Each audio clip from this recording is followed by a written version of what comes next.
మీడియాలో రాసినటువంటి అభ్యర్థులకు అన్యాయం జరిగింది. గ్రూప్ 1 మెయిన్స్ అప్పుడు కనీసం తెలుగు క్వాలిఫైయింగ్ పేపర్ లేదు. దక్షిణాది రాష్ట్రాలన్నీ భాష యొక్క ప్రేమను, భాష యొక్క మాధుర్యాన్ని వాళ్ళు చాటుతుంటే మనోళ్ళు తెలుగును తుంగలో దొక్కుతున్నారు. ఏపీలో కూడా క్వాలిఫైయింగ్ పేపర్ ఉంది, ఇక్కడ క్వాలిఫైయింగ్ పేపర్ లేదు. తెలుగు భాషలో మంచి భావ వ్యక్తీకరణ చేసినటువంటి వాళ్ళకు పేపర్లు దిద్దడానికి తెలుగు రాని వాళ్ళతోటి మెయిన్స్ పేపర్ దిద్దించి ఈరోజు వాళ్ళు 10 సంవత్సరాలు పెట్టినటువంటి కృషిని, శ్రమను వాళ్ళు నిర్వీర్యం చేసినటువంటిది ఈరోజు తెలంగాణలో కాంగ్రెస్ చేసినటువంటి గొప్ప ఘనకార్యం. ఈ తెలుగు అకాడమీ పబ్లిష్ చేసినటువంటి పుస్తకాలు చదువుకొని మేము ప్రిలిమ్స్ ఎగ్జామ్స్ రాసి ప్రిలిమ్స్ నుంచి మెయిన్స్ పోవాలన్న తరుణంలో రాంగ్ క్వశ్చన్స్ వచ్చినప్పుడు ఈ తెలుగు అకాడమీ పుస్తకాలను కూడా మేము ప్రామాణికం అని చెప్పినప్పుడు తెలుగు పుస్తకాలు ప్రామాణికం కాదు, తెలుగు అకాడమీ ప్రామాణికం కాదు, వికీపీడియా అనే ప్రామాణికం అని కోర్టుకు చెప్పినటువంటి వాళ్ళు ఈ కాంగ్రెస్ నియమించినటువంటి అడ్వకేట్లు.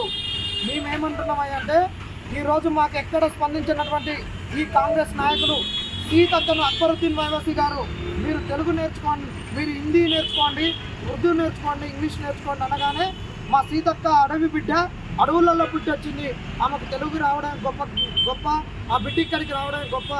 మీరు తెలుగు నేర్చుకోరి, మీకు తెలుగు రాకుండా ఎట్లా? ఈ అసెంబ్లీలో ఎక్కువ ఉన్నటువంటి వాళ్ళు తెలుగు వాళ్ళే, ఆ తెలుగు రాకుండా మీకు ఎట్లని అందరూ లేచి మాట్లాడారు. రేవంత్ రెడ్డి గారు నేను తెలుగు మీడియంలో చదువుకున్నా, కేటీఆర్ గారు మీ లెక్క నాకు 4 ఇంగ్లీష్ ముక్కలు వస్తే హోటల్లో ఉండి ఆటోలు ఇచ్చేటటువంటి వాడిని అని చెప్పారు. తెలుగు గురించి అందరూ స్పందిస్తున్నారు. మీకు అన్యాయం జరిగినప్పుడు మీ మీద మీకు ఇంగ్లీష్ రాదని మాట్లాడినప్పుడు, మాకు తెలుగులో రాస్తే అన్యాయం జరిగినప్పుడు మీరు ఎందుకు స్పందించట్లేదు? ఆకునూరు మురళి గారు స్పందించారు, మా విషయాన్ని ఎక్కడ స్పందించలేదు. మా ప్రధాన డిమాండ్ మాకు తెలుగులో రాసిన వాళ్ళకి అన్యాయం జరిగింది కాబట్టి రివాల్యుయేషన్ చేయాలి.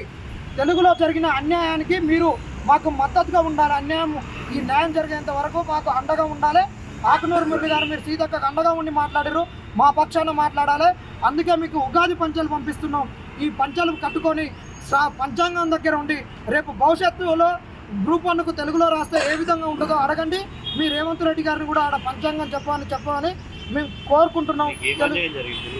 తెలుగులో రాస్తే మాకు మార్కులు లేదు. అసలు మాకు తెలుగు వాళ్ళకి అన్యాయం జరిగింది. తెలుగు వాళ్ళు మంచిగా రాసి యూపీఎస్సీలో కూడా తెలుగులో రాసిన వాళ్ళకి మంచి మార్కులు వచ్చినాయి.